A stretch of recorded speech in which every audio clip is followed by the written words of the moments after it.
ब्रह्मांड की सभी शक्तियां पहले से ही हमारी हैं या हम ही हैं जिन्होंने अपनी आंखों पर हाथ रख लिया है और चिल्ला रहे हैं कि अंधकार है। स्वामी विवेकानंद।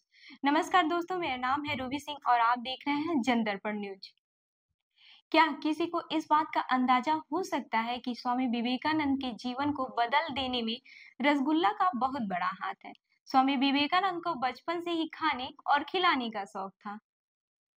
स्वामी Vivekananda the feasting fasting monk यानी स्वामी विवेकानंद दावत और उपवास वाले संत, यह उनकी एक जीवनी का नाम है और ऐसा यूं ही नहीं है। खाने में उनकी दिलचस्पी का अंदाजा इस बात से लगाया जा सकता है कि वेद और वेदांत पर कोई किताब खरीदने से कहीं पहले उन्होंने किस्तों पर फ्रेंच कुकीज की ऐसी पुस्तक खरीदी जिसमें दुनिया भर की तरह तरह की जानने लायक बातों का समावेश होता है। दुनिया के सारे फलों में उन्हें सबसे अच्छा अमरूद लगता था।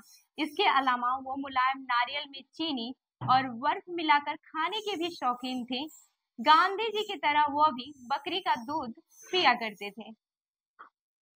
आइसक्रीम में विवेकानंद की कमजोरी हुआ करती थी, उसको वो हमेशा कुल्फी कहते थे। अमेरिका के शून्य से भी कम तापमान में विवेकानंद चॉकलेट आइसक्रीम खाने का कोई मौका नहीं चूकते थे। एक दिन उनके चचेरे भाई रामचंद्र दत्त ने उनसे कहा कि वो उनके साथ दक्षिणेश्वर मंदिर चलें, जहां रामकृष्ण परमहंस हर आने वाले को रसगुल्ला खिलाते हैं। विवेकानंद ने अपने भाई से कहा कि अगर उन्हें वहां रसगुल्ला नहीं मिला तो वो रामकृष्ण के कान खींचेंगे। जाहिर सी बात है, विवेकानंद को वहां निराश नहीं होना पड़ा और वो रामकृष्ण परमहंस के शिष्य बन गए। बचपन में विवेकानंद बहुत शरारती थे। उनको शांत करने का एक ही तरीका था, उनके सिर पर पानी डालना। विवेकानंद को घुमक्कड़ साधुओं से बहुत लगाव था। उनकी आवाज सुनते ही वो अपने घर से बाहर आ जाते थे। साधुओं के प्रति विवेकानंद की मोह का ये आलम था कि साधुओं की आवाज सुनते ही उन्हें कमरे में बंद कर दिया जाता था और उनके जाने के बाद ही उन्हें निकाला जाता था। बचपन से ही वो खुद को सन्यासी बनाना चाहते थे। जिस उम्र में बच्चे अक्षरों को पहचानना शुरू करते हैं, विवेकानंद ने लिखना पढ़ना शुरू कर दिया था। उनकी याददाश्त गजब की थी और एक बार पढ़ने पर पूरी किताब उन्हें याद हो जाती थी। खेलों में उन्हें तैराकी, कुश्ती और लाठी चलाना पसंद था। वो बेतों से तलवारबाजी का अध्ययन भी किया करते थे। रायपुर में अपने प्रवास के दौरान उन्होंने शतरंज पर भी महारत हासिल कर ली थी।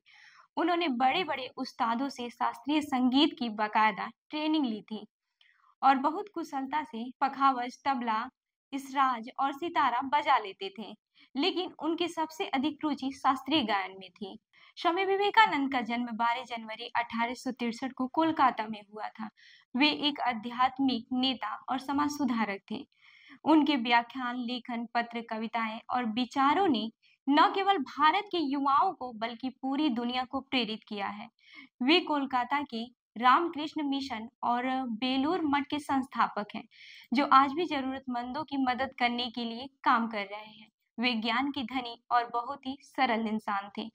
स्वामी विवेकानंद का निधन 4 जुलाई 1902 को 39 वर्ष की उम्र में हुआ था। उनकी वो भविष्यवाणी सच निकली जिसमें उन्होंने कहा कि मैं अपना 40वां वसंत नहीं देख पाऊंगा।